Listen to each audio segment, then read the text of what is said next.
Diz assim a palavra do Senhor. Mas Jesus seguiu para o Monte das Oliveiras de manhã cedo. Ele voltou ao templo e todo o povo foi ao seu encontro. E Jesus, sentando-se, passou a ensiná-los. Então, os escribas e fariseus lhe trouxeram uma mulher apanhada em adultério e, pondo-a no meio de todos, disseram-lhe: Mestre, essa mulher foi apanhada em flagrante adultério. Na lei, Moisés nos ordena que tais mulheres sejam apedrejadas. E tu, o que dizes? Eles diziam isso para colocá-lo à prova, para terem de que o acusar. Jesus, porém, inclinando-se, começou a escrever no chão com o dedo. Mas, como insistissem em perguntar, ergueu-se e disse-lhes: Quem dentre vós estiver sem pecado, seja o primeiro a atirar uma pedra nela. Inclinando-se de novo, continuou a escrever no chão. Ao ouvirem isso, todos foram saindo um a um, começando pelos mais velhos, e ficaram apenas Jesus e a mulher em pé no mesmo lugar. Levantando-se e não vendo ninguém senão a mulher, Jesus lhe perguntou: Mulher, onde estão eles? Ninguém te condenou? Ela respondeu: Ninguém, Senhor. Disse-lhe então Jesus: Nem eu te condeno. Vai e não peques mais. Amém? Deixa a sua Bíblia aberta, feche apenas os seus olhos. Espírito Santo de Deus, estamos aqui nessa noite reunidos para a honra, para a glória e para o louvor do seu santo nome. Nós não estamos aqui para assistir ao culto, nós estamos aqui para prestar culto ao Senhor. Que o Senhor receba o nosso louvor, a nossa adoração, que chegue a Ti como um aroma suave. Que o Senhor possa falar conosco nessa noite, que o Senhor possa derramar sobre nós o Teu poder, e que o Espírito Santo de Deus possa operar em cada um de nós, de acordo com as nossas necessidades, uma transformação especial, e que nós venhamos sair daqui aprendendo mais um pouco daquilo que a Tua palavra diz, colocando em prática em nossas vidas e nos tornando pessoas mais parecidas com o Senhor. Em nome de Jesus nós oramos, que o Senhor possa, segundo a sua misericórdia, nos usar para a honra, para a glória, para o louvor do seu nome. Amém? E amém. Nós estamos aqui diante de um texto que talvez você diga: eu conheço essa história, eu já estou cansado de saber. Poderia ser outra palavra, porque essa eu já sei. Mas nós poderíamos fazer diferente. Nós poderíamos nos desarmar nessa noite e pedir para que o Senhor fale aos nossos corações através da sua palavra, e que a palavra dele, pela ação do Espírito Santo, possa nos transformar. Amém? Talvez você já saiba muito, mas o Senhor pode nos ensinar mais um pouco, nos edificar nessa noite.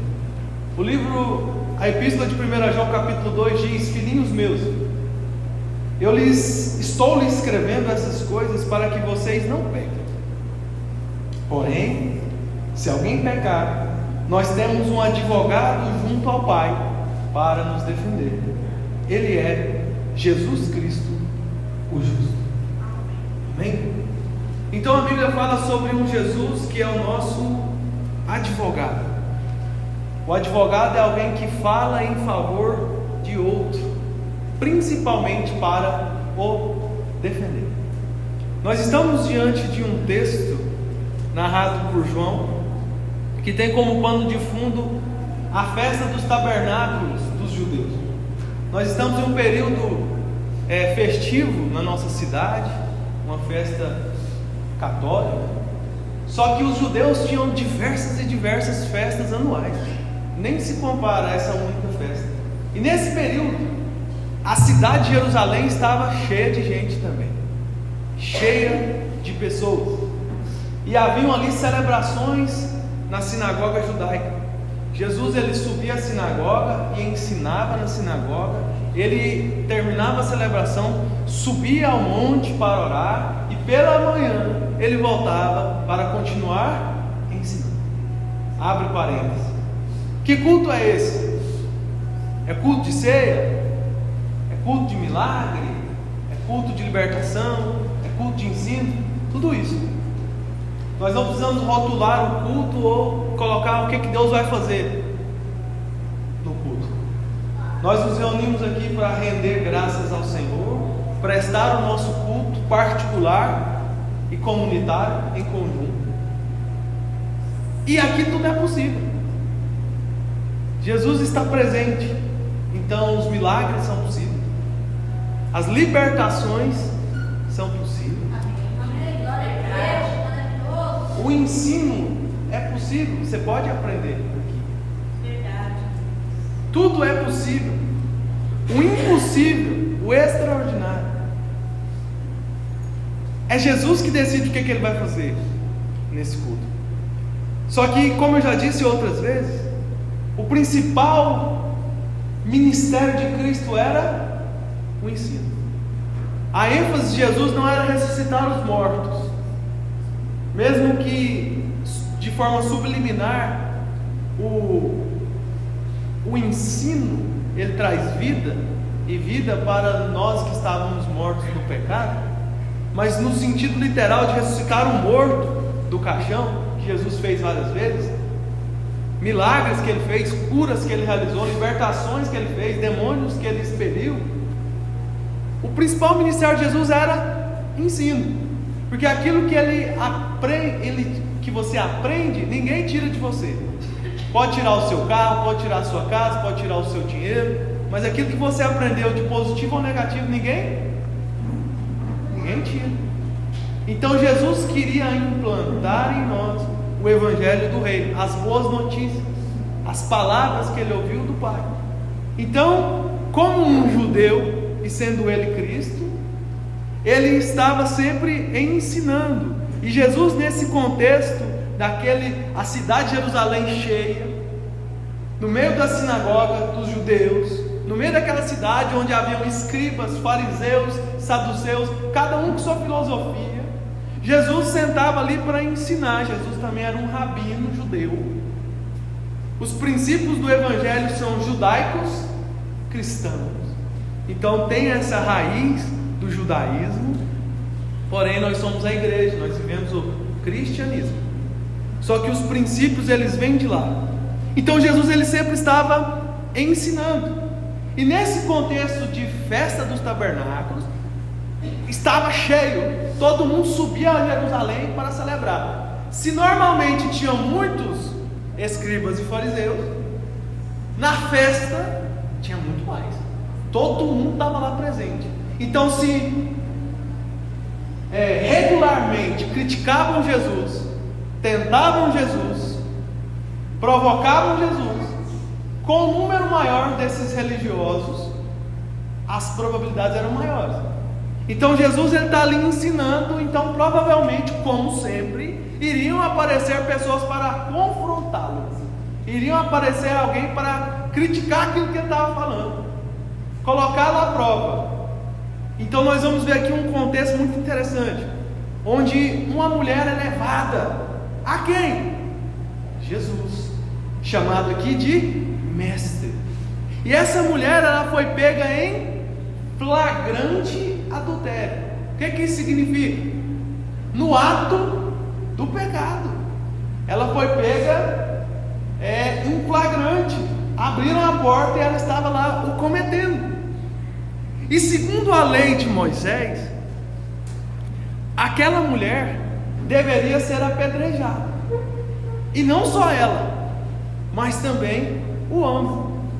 Então levaram aquela mulher apanhada em flagrante adultério, versículo 4, já com a lei nas mãos. Jesus, a lei de Moisés nos ordena que tais mulheres sejam apedrejadas. E tu, o que tu dizes? Sabe quando você pega uma questão e joga para o outro decidir? Com a má intenção? Pega uma causa aqui, e aí? Aconteceu isso e isso, o que é que faz agora, pastor? E aí, como é que faz? Decide aí. Trouxeram para Jesus. A lei exigia justiça. A lei foi feita para quê? Para expressar a justiça, aquilo que é correto, a prática daquilo que é correto. A lei não é ruim. A lei de Moisés, a lei do Antigo Testamento, ela não é ruim. Ela só nos revela um Deus perfeito e inatingível. Um Deus santo, totalmente separado. E através da lei ninguém será salvo, porque é impossível cumprir a lei sem errar, tem que ser em nenhum ponto. A lei, ela é perfeita e ela aponta para um Deus perfeito. E ninguém será salvo por causa da lei. A lei não é ruim. A lei foi feita para ser cumprida. Então eles trazem a lei debaixo do braço, e a lei exigia justiça. A lei dizia que o homem e a mulher deveriam ser julgados, apedrejados. Levítico capítulo 20, versículo 10 diz: quando um homem adulterar com a mulher do seu próximo, certamente morrerão o adúltero e a adúltera. Era isso que a lei dizia.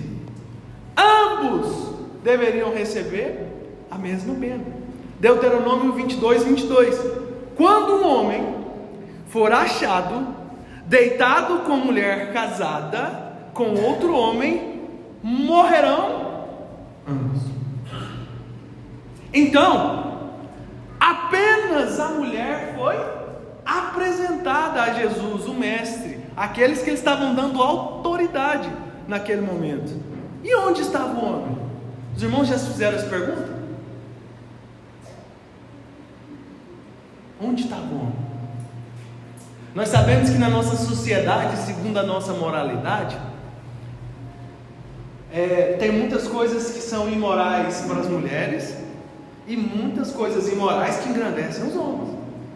O homem cujo caráter corrompido comete certas imoralidades, ele é engrandecido, e a mulher desmoralizada. Mas nós não estamos falando de feminismo aqui. Não vamos partir para esse lado. Vamos ver o que a Bíblia está dizendo. A Bíblia diz que só a mulher foi apresentada. Onde estava o homem? A aplicação da lei nesse contexto era parcial. Ou seja, eles não estavam preocupados com a execução da lei de Moisés, que eles tanto defendiam. O alvo aqui era outro. O alvo era Jesus. O alvo era pegar Jesus desprevenido. Olha a inocência deles. O alvo era pegar Jesus. Eu não vou nem falar isso, porque senão vai ficar pejorativo. A lei exigia testemunhas verdadeiras. Esse microfone também fez. Deve ter outro ligado.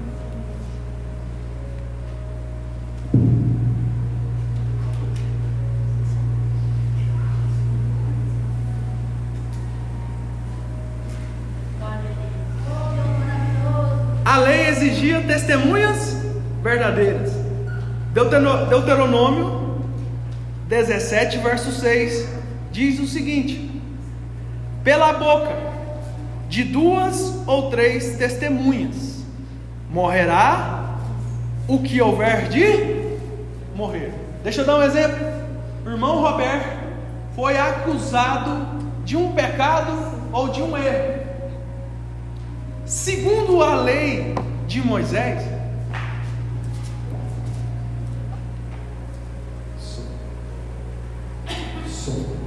segundo a lei de Moisés, a acusação que tinha como pena a morte, o irmão Roberto só poderia ser executado se, pela boca de 2 testemunhas verdadeiras, aquela história fosse comprovada. Veja bem, a conversa fiada ou o boato, fulano fez isso, o comentário gerado, segundo a lei, ele deveria ser confirmado por duas testemunhas verdadeiras. Ah, fulano de tal fez tal coisa. Quem está falando? A senhorinha fofoqueira. Não é testemunha válida. Quem está falando? É o fulano ali desocupado. Ele não faz nada, mas ele ama a fofoca. Não é testemunha válida. Não vamos matar o irmão Roberto. Vamos procurar uma testemunha que seja válida, para que se cumpra a lei, para que seja justo. Amém? Conseguimos entender o exemplo? Então, Deuteronômio 19:15 diz: uma só testemunha. Deuteronômio 19:15 não se levantará contra alguém. Ou seja, um só testemunha não era suficiente para que aquela pena fosse executada sobre aquele que errou. Então, Jesus declara ali: quem dentre vós estiver sem pecado, seja o primeiro que lhe atire a pedra. Jesus estava lembrando os acusadores da sua responsabilidade diante da lei, já que eles queriam agir de acordo com a lei. Isso nos mostra a hipocrisia dos acusadores. E às vezes esses hipócritas somos quem? Nós. Qual era o grande defeito do Jonas? Saber que Deus amava Nínive, que era uma nação pecadora, e saber que Deus tinha a vontade de que Nínive recebesse uma chance, fosse pregado a eles, e eles se arrependessem e se convertessem.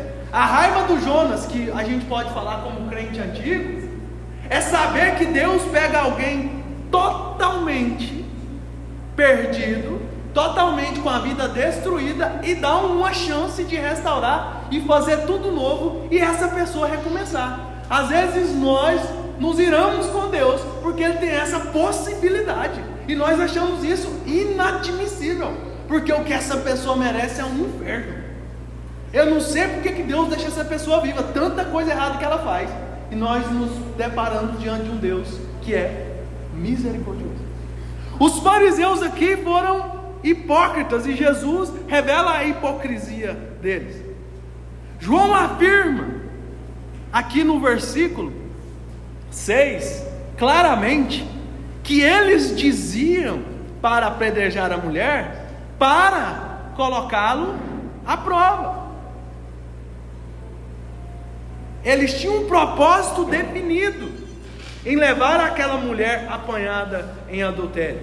E é interessante que eles só levam a mulher, e no momento oportuno, onde Jesus era o pregador, Jesus era o professor, na festa dos tabernáculos, eles conseguem ali, justamente naquele período, apanhar uma mulher em adultério. Parece até que foi algo montado para levar lá e colocar uma armadilha para pegar Jesus. Uma armadilha tanto jurídica como política. E nós vamos aprender isso. Quem era o governo da época? Roma. E quem era a lei que regia Israel, Jerusalém, os judeus? A lei de Deus, a lei de Moisés. Porém, os governantes políticos eram os romanos. Nenhuma pena política, jurídica, podia ser executada sem a permissão de Roma. Então, se Jesus falasse: apedreja ela, como eles queriam, como a lei estava dizendo, e eles manipularam a lei ali, não estava certo, a gente já explicou. O homem não estava para ser morto junto, não tinha as testemunhas suficientes, eles queriam colocar Jesus à prova, era uma armadilha. E se Jesus falasse: apedreja ela, ele estaria caindo numa armadilha jurídica, porque a lei não tinha como é que diz a palavra? Elementos suficientes para condenar a mulher. Não tinha as testemunhas, o homem não estava presente. Jesus ia cair numa contradição diante da lei de Moisés. Segundo, ele ia cair numa armadilha política, porque sem consultar Roma não podia apedrejar, mesmo se tivesse os elementos, porque Roma era o governo vigente naquele naquele período. Então havia uma armadilha. Era de propósito que eles queriam colocar Jesus à prova, para terem o quê? Motivo para acusar ele. E aqui eles teriam dois motivos.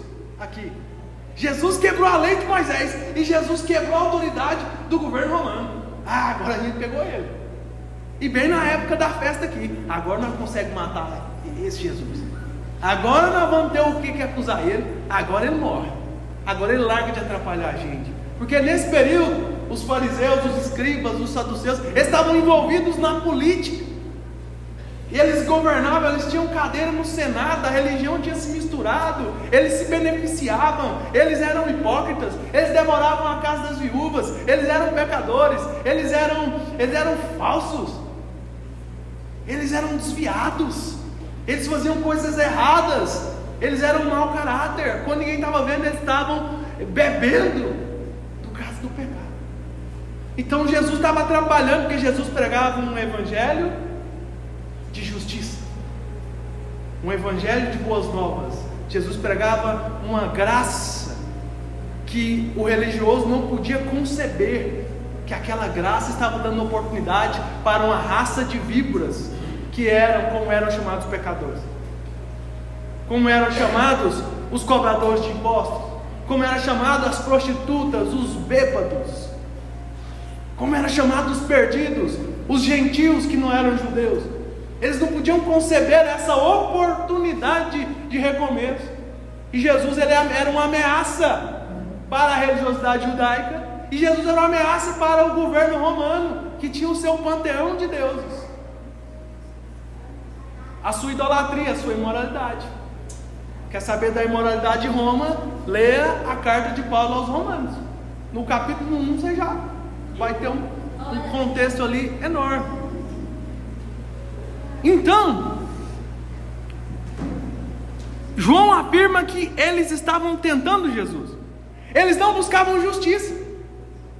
Por quê? Se eu busco justiça, eu tenho que ser integral, sim ou não?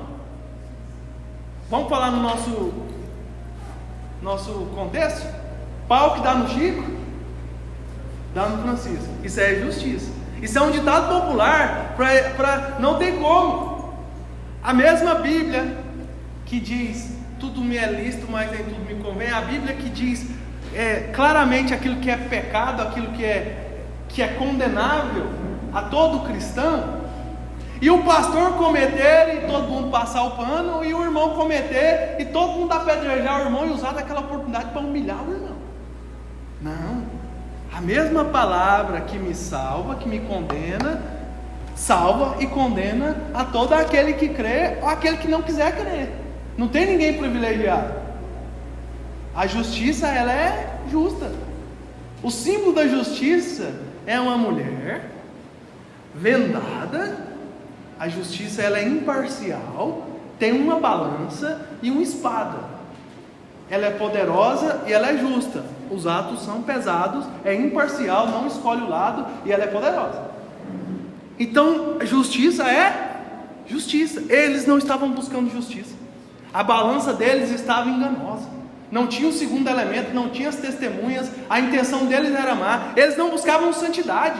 Não era por causa da lei de Moisés e porque isso glorificava ou deixava de glorificar a Deus. Eles não buscavam santidade. Eles não buscavam essa conexão e essa obediência que eles tanto arrotavam. Eles não buscavam restauração. Não buscavam. Vamos restaurar o povo de Deus.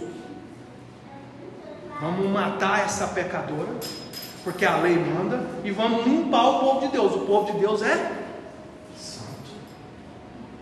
Adultério é feio demais. Só que no tempo que nós vivemos, o adultério, lá em Tiago, a igreja chama, ele escreve assim: adúlteros. Não sabeis vós que a amizade com o mundo é inimizade contra Deus? O adultério no evangelho, ele sobe de nível. Se olharmos para a mulher do próximo com desejo impuro, já adulteramos. É muito mais grave do que dormir, coabitar. Um olhar já caracteriza adultério. Trocar o Senhor, colocar qualquer coisa no lugar dele, um ídolo fabricado pelo nosso coração, é adulterar contra Deus. Olha tanto que é complicado, olha quando nós erramos. É fácil julgar quando nós recebemos uma notícia que houve um adultério característico. Mas e eu? Será que eu sou adúltero ou não?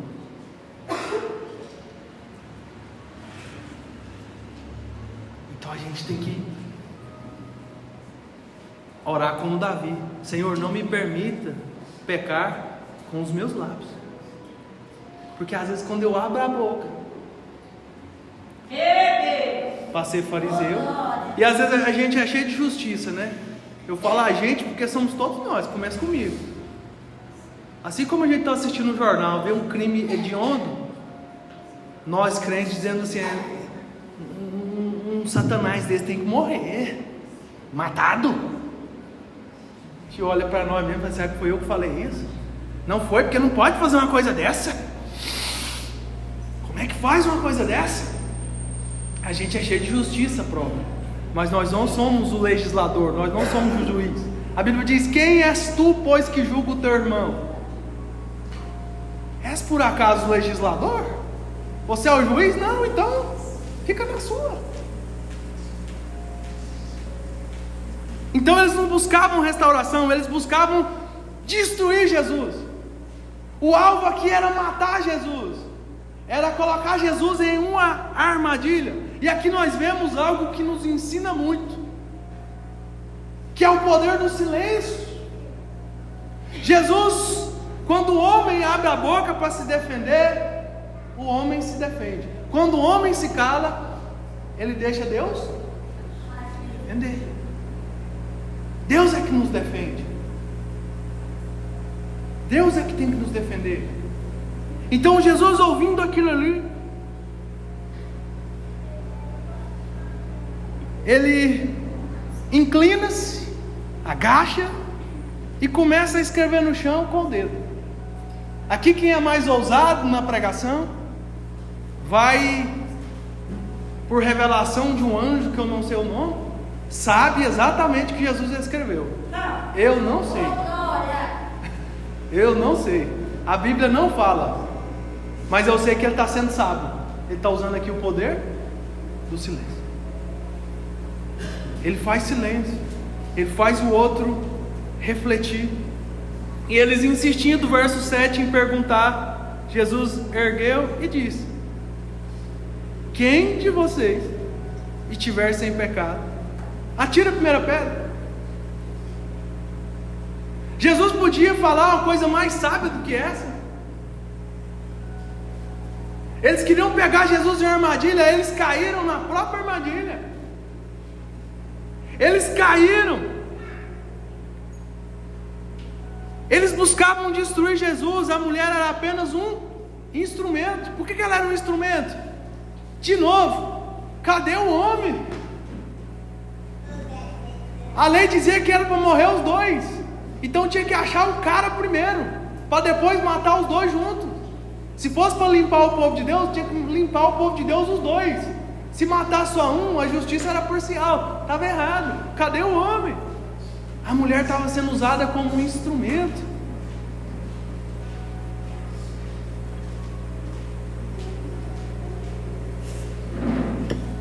É possível usar a Bíblia sem amar as pessoas, sim ou não? Eles estavam usando a Bíblia? Estavam. Eles estavam usando a Bíblia, eles estavam usando a lei. Os versículos que eles usaram para colocar Jesus na armadilha estavam justamente na palavra.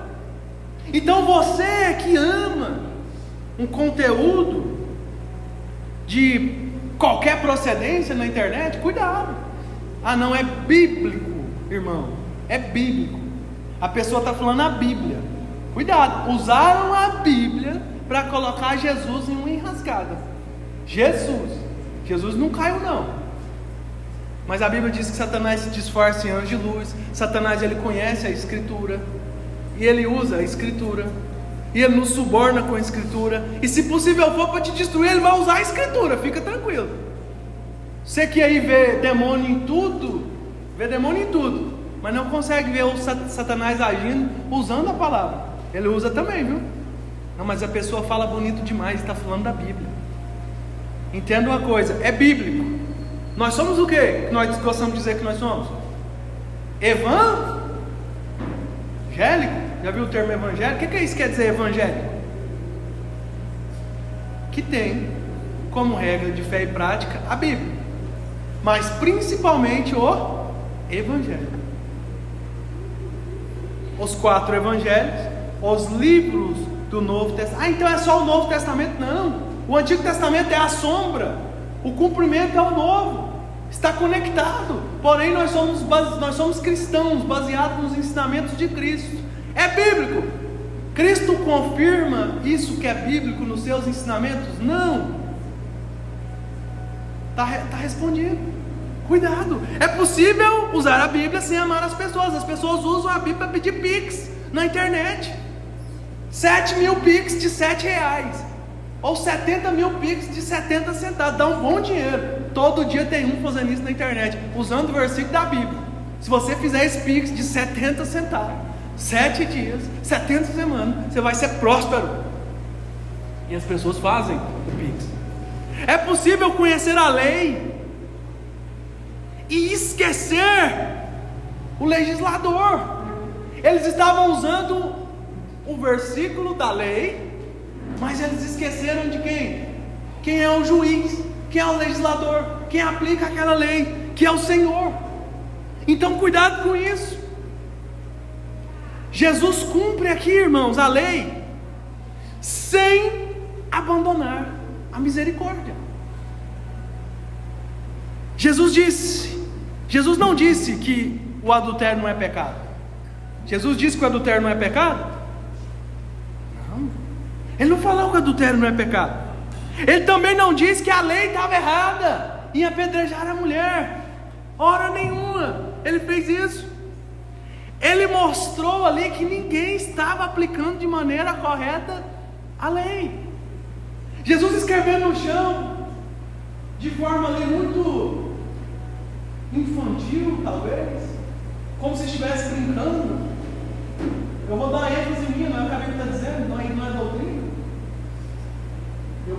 Eu escreveria: eles estão pensando que eu não conheço a lei. Eles estão pensando que eu vou cair nessa armadilha. Eles não estão entendendo que eu sou Deus onisciente. Eles não estão entendendo que se eles querem usar a lei, eles têm que usar a lei de maneira correta. O adultério é pecado, mas dentro do contexto que eles estão querendo aplicar, não posso matar essa mulher. Cadê o homem? Cadê esse testemunho? Está errado. Você caiu na lei. Eu tive um professor que falou assim um dia. Eu achei arrogante. Era muito novo. Parece brincadeira, né? Estou muito velho, né? Mas era ali no ensino médio. E ele falou assim: quem sabe o mesmo tanto que eu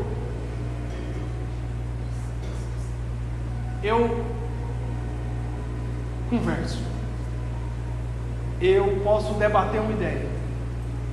Eu converso não, eu debato, eu discuto. Quem sabe menos que eu apenas converso. Eu não debato ideias. Foi, nossa, que cara arrogante, inteligente, muito inteligente ele. Aí até hoje eu não entendia isso. Agora eu entendo aqui Jesus. Aqueles fariseus, doutores da lei, eram crianças perto dele. Quem era o autor da lei? É porque eles não criam. É por isso que eles não conseguiam enxergar que não é assim que se aplicava a lei. Jesus, ele sabia. Ele mostrou que ninguém estava aplicando a lei corretamente.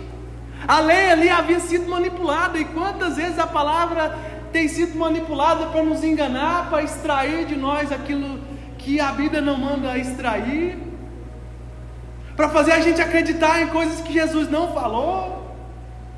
E às vezes a gente, em nome de uma emoção, em nome de um desejo egoísta, de vontades próprias. A Bíblia diz que cada um nos últimos tempos eles ajuntarão para si líderes segundo a sua própria cobiça. Então tem a igreja que fala só de prosperidade, tem a igreja que fala só de cura, tem a igreja que fala só de amor, que não existe inferno, que Deus ama todo mundo e que pode fazer o que quiser, que uma vez salvo.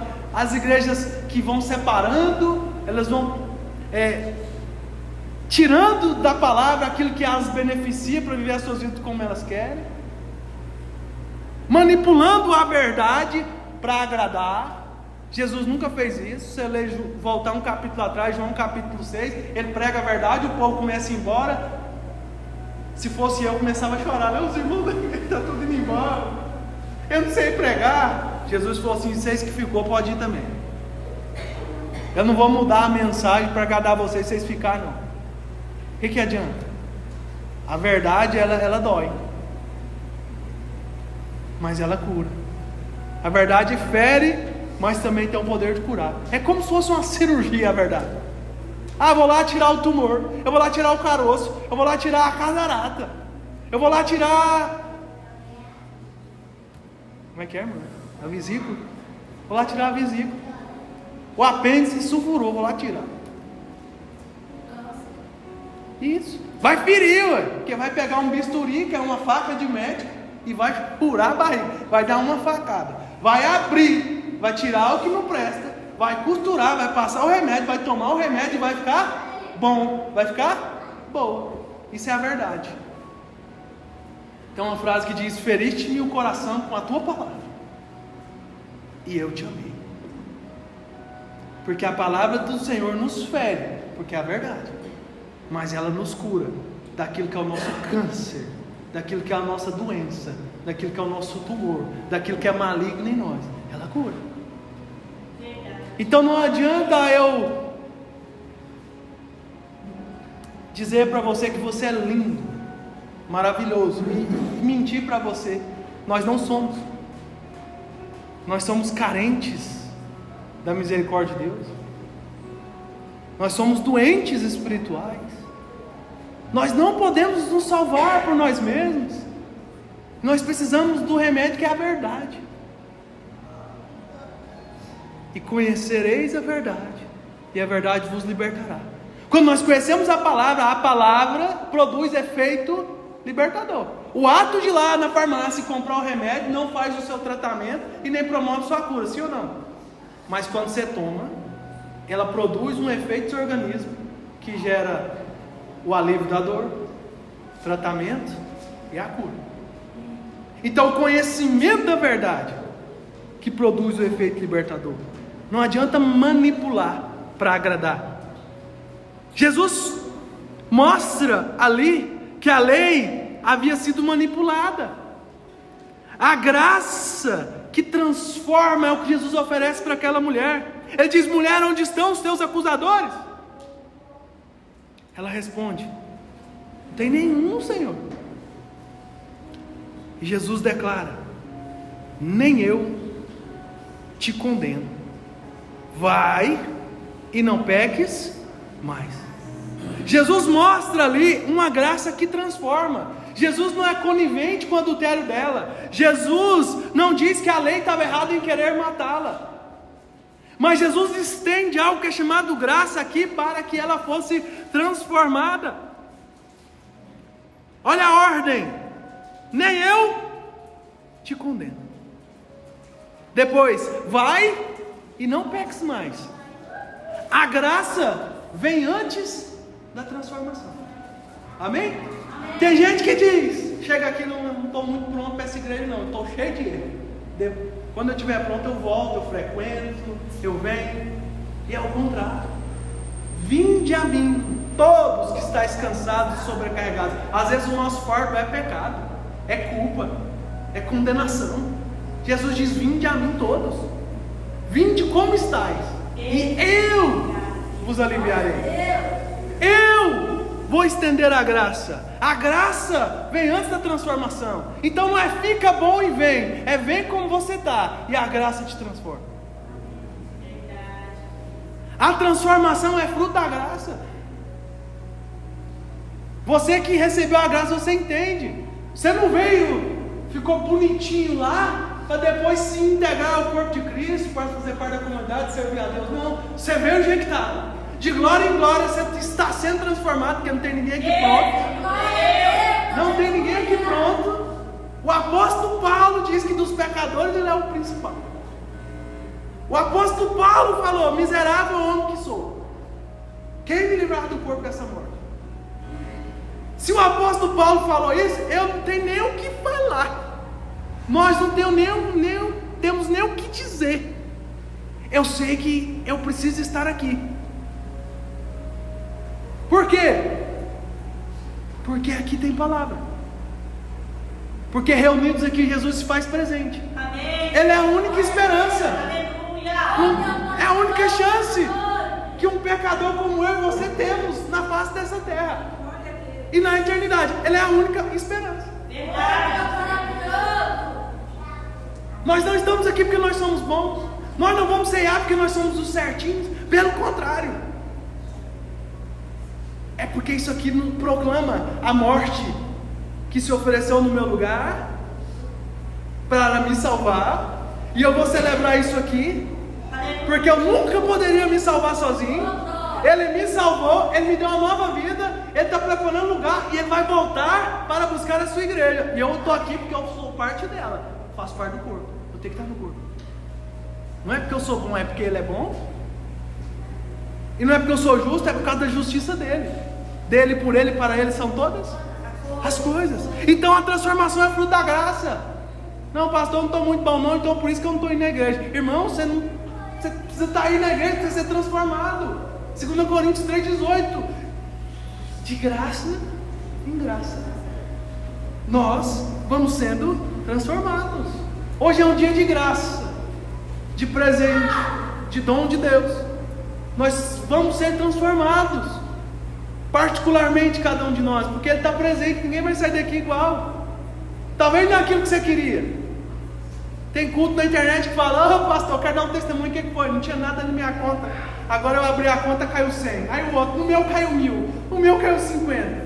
Não é dinheiro não. Às vezes sua dor de cabeça nem vai passar. Às vezes é algo mais profundo. Às vezes é algo mais fundamental para você. A passagem nos mostra a verdadeira justiça de Cristo. Jesus equilibra perfeitamente nessa passagem a justiça. Jesus aqui é extremamente justo e coerente com a palavra. Não havia razão e elementos para matar aquela mulher, para executar a pecadora. Jesus aqui é misericordioso. Ele desce junto ali com a miserável pecadora, e Ele é o advogado dela, Ele é o intercessor dela, Ele fala por ela perante os acusadores. Por isso que eu li 1 João 2,1: filhinhos meus, eu estou lhes escrevendo essas coisas para que vocês não pequem. Não é para pecar, porém, se alguém pecar, e nós somos pecadores, nós temos um advogado junto ao Pai para nos defender. E Ele não é São João, não é São isso, não é aquilo, é o próprio Jesus Cristo, o justo. Só há um intercessor entre Deus e os homens, Jesus Cristo, só um mediador. Os outros mediadores são invencionice humana, inserida na tradição religiosa, para que você vá a eles e por outro monte de motivo. Mas o que a Bíblia diz é que é Jesus Cristo o justo. Ele é o advogado.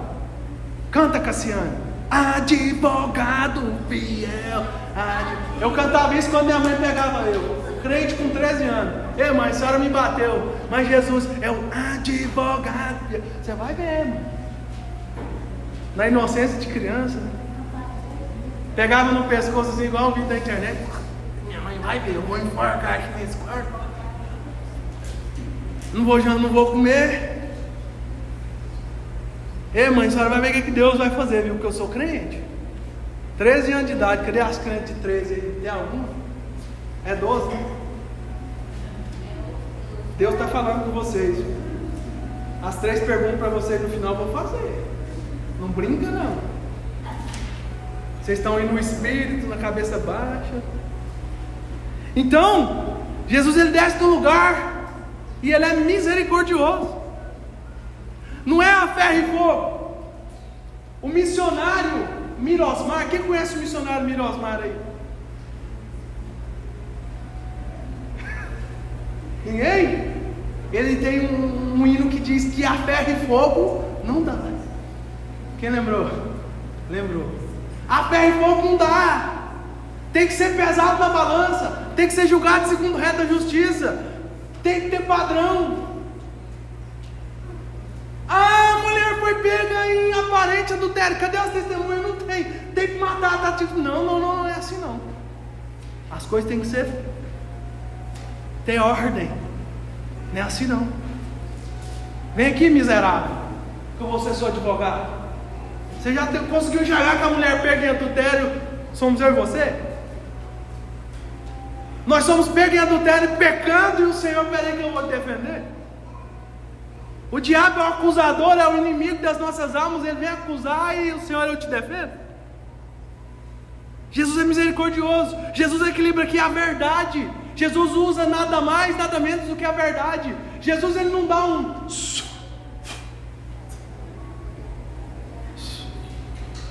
O microfone não está aguentando não.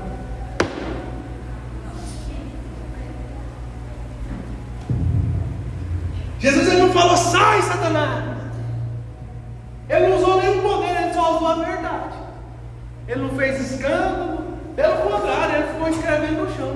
Isso aí fala de tranquilidade, em silêncio. E ele usou a verdade, aquele que não tem pecado, que atira a primeira pedra.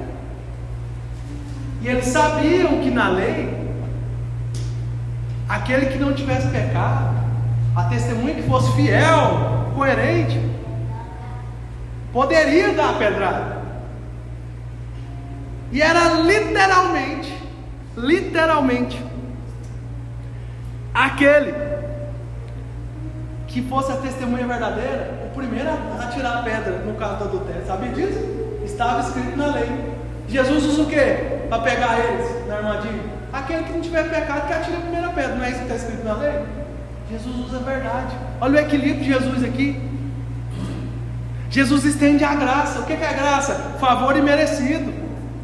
Jesus podia fazer o seguinte: baseado na graça e na misericórdia, eu vou te defender aqui, mulher, mas você merece morrer. A mulher sabia que ela merecia morrer. Ela sabia o que ela fez. Ela se justificou, irmãos? Eu não fiz. Ela se defendeu? Não. Quem defendeu ela? Jesus. Graça. Ela merecia a defesa? Merecia? Não, ela era culpada. Mas Jesus age com ela com graça. Jesus age com ela com misericórdia. Diria o missionário Mirosmar: a ferro e fogo não dá. Vai chegar o momento de Cristo julgar. Mas em João 3,17 diz: ele veio ao mundo não para que julgasse o mundo, mas antes para que o mundo fosse salvo através dele. Jesus é o Salvador. Ele veio dar uma chance para que todos os pecadores que nele crescem pudessem ser salvos. A mulher pegando o adultério somos eu e você.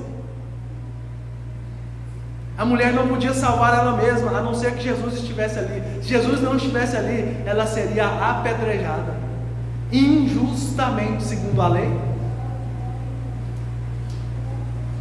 e sem misericórdia alguma. João 1,17 afirma: porque a lei foi dada por intermédio de Moisés, a graça e a verdade vieram por meio de Jesus Cristo. Jesus está inaugurando o tempo da graça. Nós estamos vivendo o tempo da graça.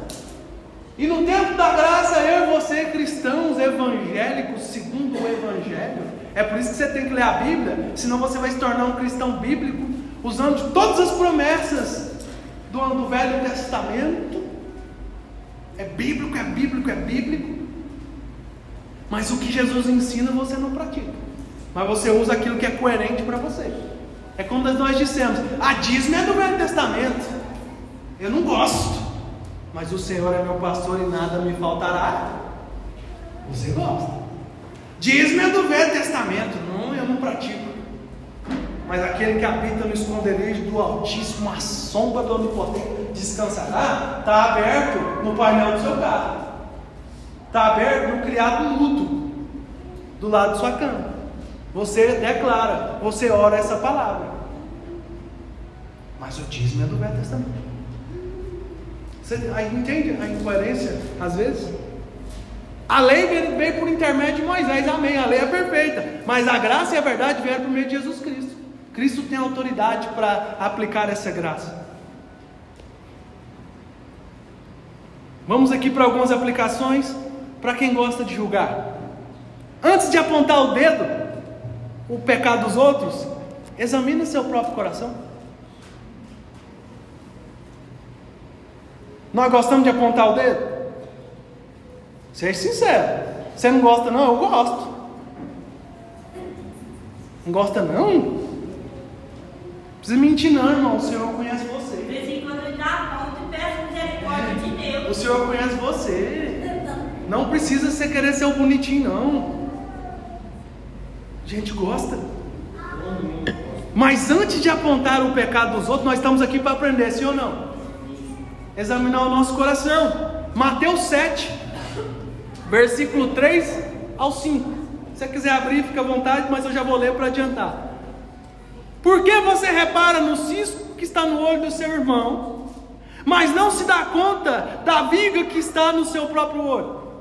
Ou seja, quando eu aponto o dedo para o irmão Roberto, olhando o cisco que está no olho dele, eu posso ter certeza absoluta que tem uma trave no meu, porque eu também tenho pecado. Então não sou eu o apontador, não é a minha profissão fazer isso.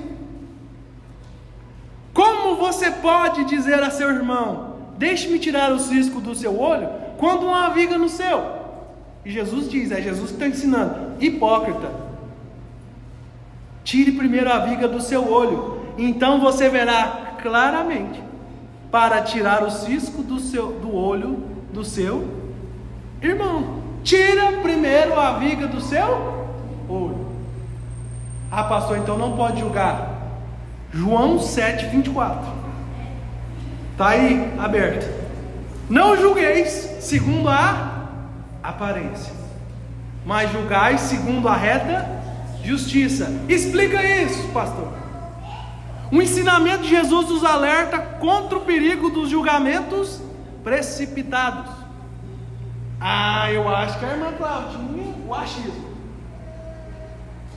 99%, quando você achar, você corre o risco de errar.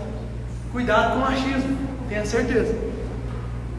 Julgar pela aparência é tirar conclusões baseadas em impressões superficiais, preconceitos ou emoções momentâneas. Eu senti que o irmão e tal, eu senti de Deus. Sentiu de Deus nada. Você sentiu de você mesmo. Você sentiu de você mesmo. E você ainda sentiu e achou errado. Eu acho que o senhor está triste hoje.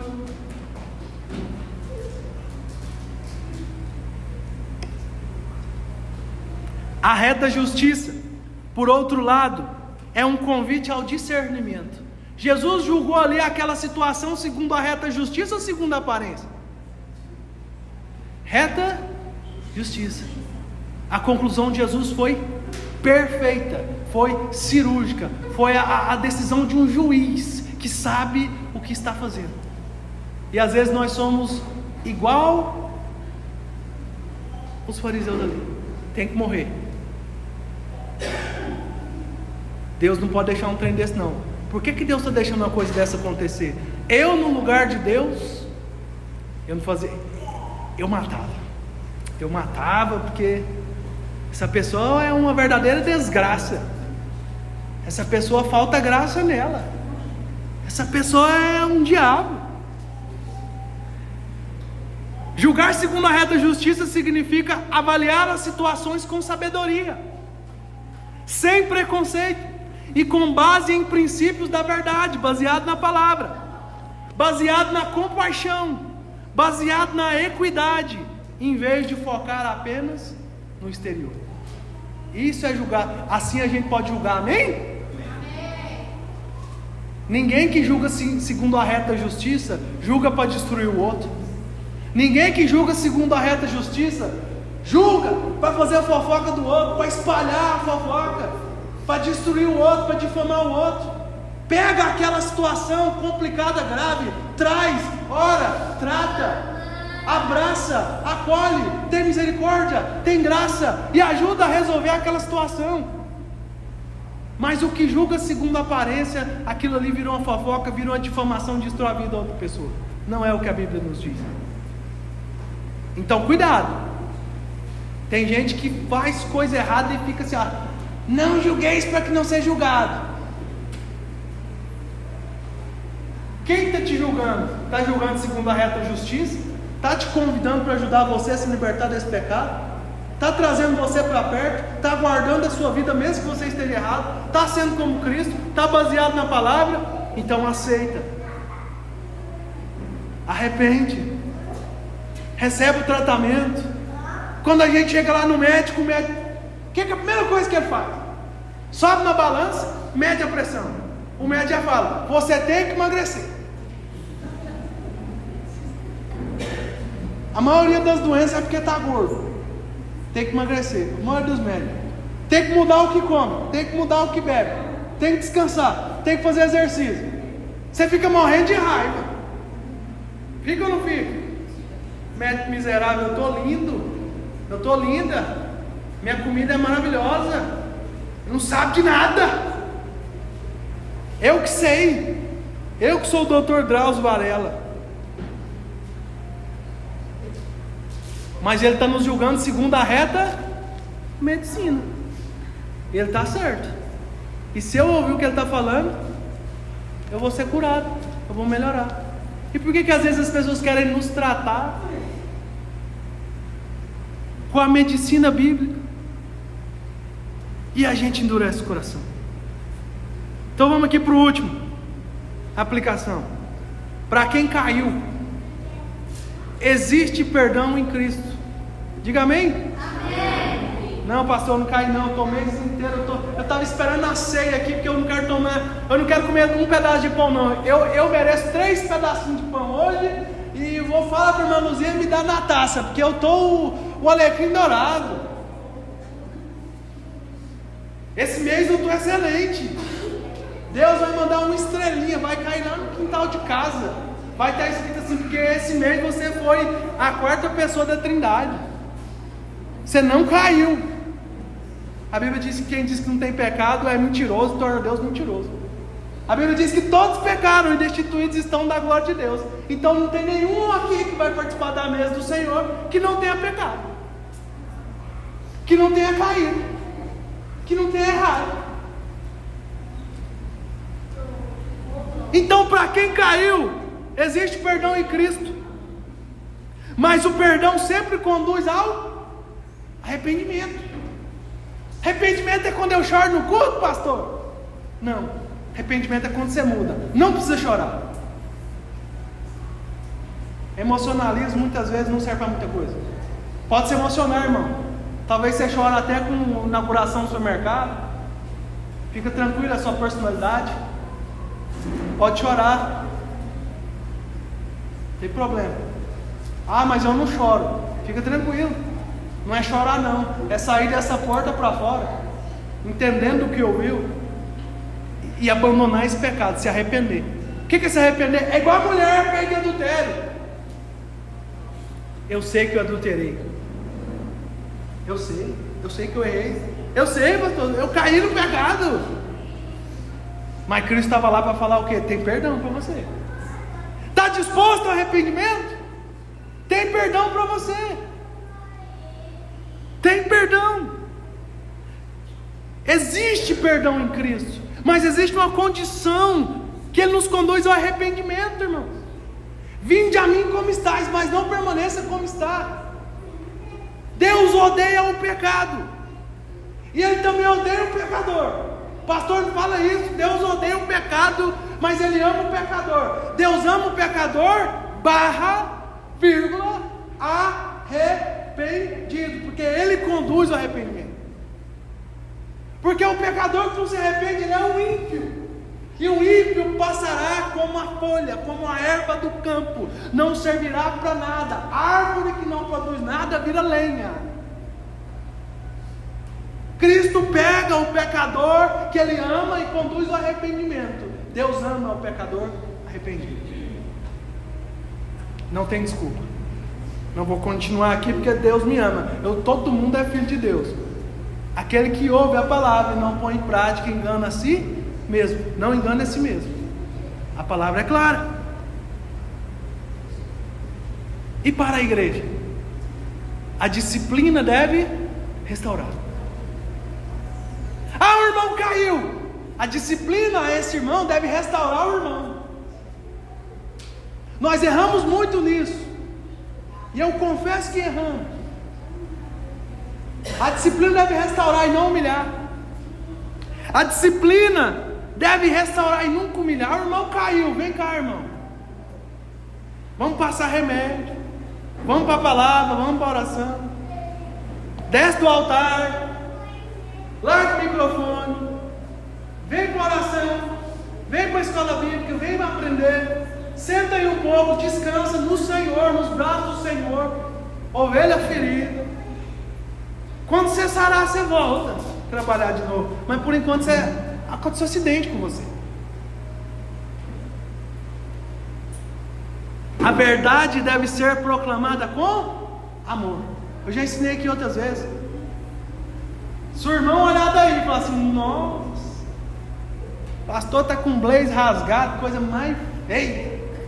Aí a irmã Marlene fala para Claudinha, Claudinha fala para quase ninguém. Não ri não. Aí fala para um, fala para outro, viu lá? Mas ninguém pega. E faz uma vaquinha e vai na Veste, Reveste, que tinha aqui em Trindade, aquela loja de 10, para comprar um pedaço de pano, uma farda, para dar para o miserável do homem de Deus estar com a roupa rasgada. Mas é uma verdade que a roupa está rasgada. Mas proclamar com amor é agir a respeito daquele problema. É restaurar, não é ferir. A disciplina deve restaurar e nunca humilhar. Porque se você falando que minha roupa está rasgada, que a gravata está torta, e que isso e aquilo, defeito, se você não tiver nenhuma solução, nenhuma mão estendida, você está humilhando aquela pessoa. Você não está restaurando nada. E a verdadeira disciplina, a irmã está com a roupa curta. Você já sentou do lado da irmã e perguntou se a irmã tem roupa longa? A irmã está com o cabelo feio. Você já perguntou se a irmã tem dinheiro para ir no salão? Você quer ofertar não? A irmã não tem sobrancelha. Paga, junta aí para a irmã fazer lá a sobrancelha dela. A irmã está com o sapato feio. Caiu o salto lá, está descascando. Dá um sapato para ela, oferta aí. Cada um do sapato lá tem de 10. Mas falar a gente gosta. Entendeu? A disciplina deve restaurar, nunca humilhar. Nessa narrativa, nós vemos 3 grupos. Deu 9 horas, agora vou acabar. Primeiro, os acusadores. Os acusadores conheciam a lei, mas ignoravam a justiça de Deus. Tem como conhecer a palavra igual Satanás conhece, só que ele ignora que Deus, e ele é um inimigo de Deus. Tem como conhecer a Bíblia e não praticar nada. Tem como usar a Bíblia sem amor nenhum. E isso não se aproveita, segundo aquilo que está escrito em 1 Coríntios 13. Segundo, a mulher. A mulher é a culpada diante da lei. A mulher é incapaz de salvar a si mesma. Ela é o segundo grupo. E esse segundo grupo não enquadra nós. Nós somos culpados diante da lei de Deus, sim ou não? A Bíblia diz que se você pecar em um dos mandamentos da lei, você é réu e é culpado de errar em todos. Então é impossível salvar-se através da lei. E nós temos aqui o último grupo, o último elemento, o último personagem, Jesus. Fala comigo, Jesus. Jesus. Olha que nome bonito. Oh, Deus maravilhoso. Deus deu a ele um nome que está acima de todo nome, para que ao nome de Jesus se dobre todo o joelho no céu, na terra e debaixo da terra, e toda língua confesse: Jesus Cristo é o Senhor. Jesus, o único verdadeiramente sem pecado. Jesus, que tinha autoridade para condenar a mulher, mas ele escolheu oferecer misericórdia e chamar ela ao arrependimento. Jesus é o único que pode te julgar. Só Deus pode me julgar, é verdade. Julgar e condenar. Julgar todo mundo, todos nós gostamos, mas condenar nós não podemos. Às vezes nós preocupamos muito com o que as pessoas nos julgam. Eu vou preocupar com quem está acusando, ele não pode me condenar. Quem condena é só o juiz, e o único juiz é o Senhor, e é no dia do julgamento. Deixa eu falar. Amém? Amém. Jesus escolheu oferecer misericórdia e chamar ele para o arrependimento. A cruz de Cristo é o lugar onde justiça e graça se encontram. Você e eu deveríamos morrer. A cruz era para nós, mas a graça é encontrada na justiça. O pecado da mulher não foi ignorado. A condenação dela seria plenamente satisfeita no sacrifício de Jesus. Por que Jesus não condena ela? Porque ele, sem pecado, ele tinha poder para apedrejar. Mas ele, sendo aquele que iria à cruz, ele tinha todo o poder ali para perdoar. Eis o Cordeiro de Deus que tira o pecado do mundo. Eis esse que tem o poder de perdoar pecados. Ele tinha esse poder. Assim, Jesus pode perdoar o pecador arrependido. Amém? Amém. Tem gente que confunde. Pastor, eu sou pecador mesmo, eu faço isso. Irmão, mas já tem quantos anos que você está nesse pecado? Todo mundo sabe, você sabe que Jesus perdoa, mas você não arrepende, você não muda. Deus está contente que você não quer isso, pastor. Jesus me ama. Jesus te ama, mas Ele te dá elementos para mudar de vida. Por que você não está tomando posse? Está errado. Ele pode perdoar o pecador arrependido sem comprometer a santidade de Deus. Você sabia que no catolicismo o Papa pode perdoar pecado? Você chega lá, confessa o pecado, ele fala 30 Ave Maria, 100 Pai Nosso e tal, está perdoado. Ele tem esse poder dado pela igreja, é legítimo. Por que o senhor fala isso? Irmão, não é porque eu fiz teologia não, eu fiz catequese 5 anos. Eu já subi todas as escadas da Basílica de joelho. O meu berço é ali. Eu quase fui padre. Só não fui padre por uma questão pequena, que eu não podia casar. E sempre foi meu grande sonho. Então, Cristo podia perdoar o pecador arrependido sem comprometer a santidade de Deus.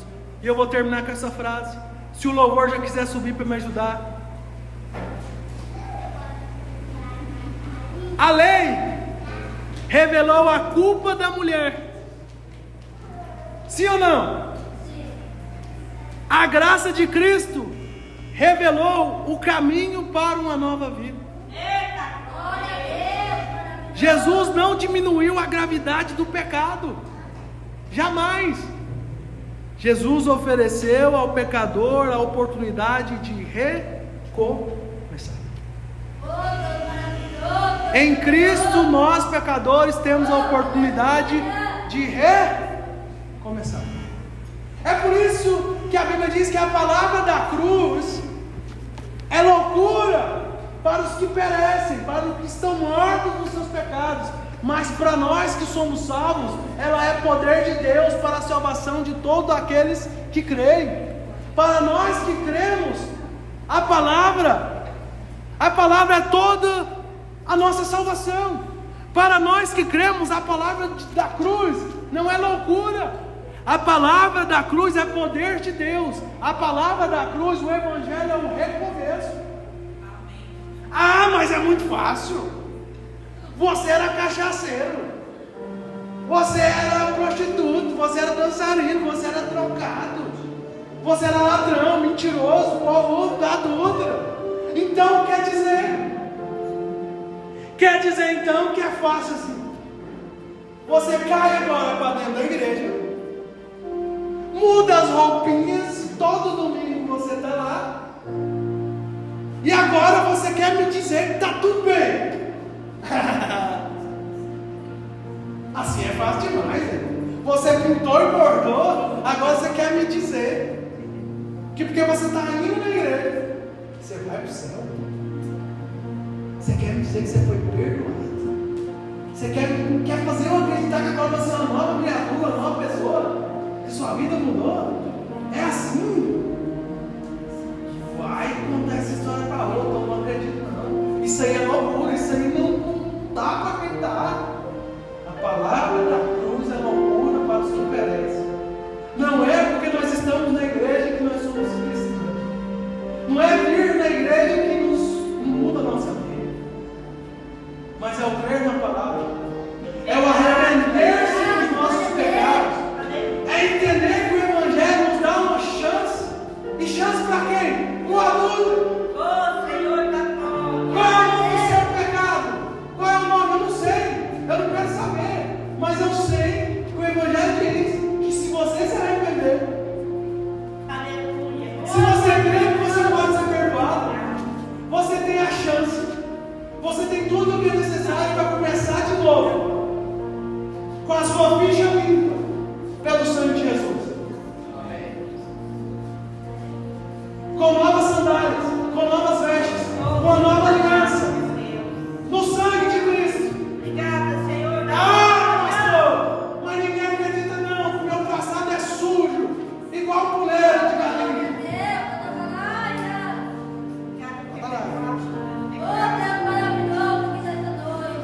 Isaías capítulo 1 diz que ainda que os seus pecados sejam vermelhos como a escarlate, eles se tornarão brancos como a neve. Ainda que os seus pecados sejam vermelhos como o carmesim,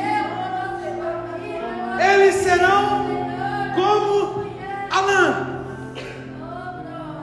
Não há pecado que ele não perdoa. O sangue dele cobre tudo. Deus odeia o pecado, sim. Mas nós vivemos um tempo onde eu e você, pecadores, miseráveis, temos a oportunidade, mediante o arrependimento e mediante a boa notícia do Evangelho, nós não estamos perdidos. Nós temos um advogado, um salvador, um redentor, um pastor que deu a vida por nós, as suas ovelhas. Ele é o bom pastor. Justificados, pois, pela fé, nós temos paz para com Deus. Não é por meio da igreja, não é por meio do pregador, não é por meio do louvor, é por meio de Jesus Cristo. É através dele. Então não precisa confiar em mim, não confie na placa dessa igreja, não confie em ser humano nenhum. Confie na palavra. Creia no Evangelho e será salvo. Tu, a tua casa.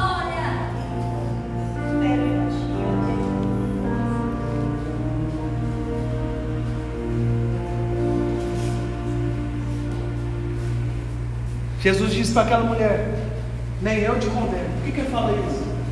É como se ele dissesse: eu posso te apedrejar. Eu posso pegar esse pedaço aqui de paralelepípedo, que é uma pedra quadrada, e eu posso quebrar a sua cabeça. É isso que você merece. Mas eu não vou fazer isso. Vai e não peques mais.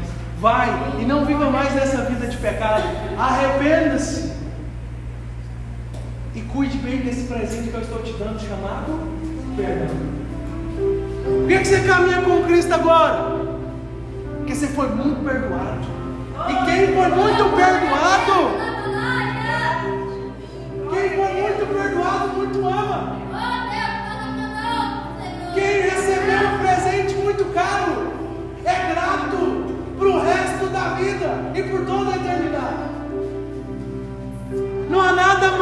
precioso do que o sangue de Cristo que foi dado por nós. Então eu não estou aqui para bater ponto na semana. Eu não estou aqui porque eu sou obrigado, porque eu sou membro desse meio, porque eu sou pastor.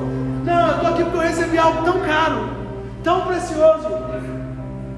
Eu era muito melhor do que essa mulher que peguei do velho. E eu tive uma chance de recomeçar. Ninguém acredita até hoje. Ninguém acreditava, ninguém acredita e muitos duvidam. Mas eu não preciso da aprovação, sendo que eu tenho Jesus. Eu não vou me defender de crítica, de blasfêmia, de acusação. Porque nós temos um advogado fiel, justo, um Salvador. E acima de tudo, nós temos um Pai. E nessa mesma atmosfera aqui, nós vamos convidar a irmã Vera, a irmã Luzia. Nesse mesmo contexto nós vamos ceiar, irmãos. O que é a ceia? A ceia sela tudo isso que nós estamos ministrando nessa noite. Recomeço, renovação da aliança. Nós estamos proclamando na terra e no reino espiritual. Proclamamos a morte do Senhor, que nos salva, que é o motivo pelo qual nós estamos aqui, até que Ele venha, e nós cremos na sua volta, nós cremos no céu, nós cremos que aqui não é o nosso lugar, nós cremos que nós não valemos nada, mas o sangue de Cristo sobre nós, nos livra da ira de Deus, Amém, glória a Deus. nos torna filhos de Deus, nos justifica diante de Deus. E o sangue de Jesus foi suficiente para pagar o preço de todos os nossos pecados, nossos erros e nossas falhas. Então é confiados no sangue de Jesus que nós vamos comer do pão e beber do cálice. Nunca foi sobre nós, nunca será sobre nós, nunca será pelas nossas obras, mas sempre será sobre Ele. Amém. Então fique de pé. Glória a Deus. E nós vamos orar. E você que é batizado, você que está em comunhão com Cristo e com a igreja, você que pecou, mas você entendeu que Cristo tem a chance de recomeçar, recomeça hoje. Mas você, não, pastor, é o maior pecado você deixar de ceiar para permanecer nos seus erros diante de uma palavra dessa, do que você ceiar arrependido. Então nós vamos orar agora. E Cristo vai lavar você. E quem vai vir tomar os elementos aqui é um lavado e remido no sangue. Satanás falou: você não passa por pecador. Mas agora você está ouvindo a palavra. Eu sou justificado, porque eu creio em Cristo. Vamos orar e vamos participar da mesa do Senhor. Senhor, eu consagro o cálice e o pão. Em nome de Jesus, eu recebo aquilo que a tua palavra diz ao nosso respeito nessa noite. Há perdão para todo pecador arrependido. Nós nos arrependemos diante do único que tem o poder para nos perdoar, diante do único que tem o poder de nos condenar, mas Ele escolhe nos salvar. Então quem vai tomar o pão e o cálice são os remidos do sangue do Cordeiro. São aqueles que creem na palavra da cruz. São aqueles que são filhos do Eterno. São as ovelhas do bom pastor. Nenhuma acusação há para os escolhidos de Cristo. Em nome de Jesus, venha com toda alegria participar da mesa do Senhor. Só preparando.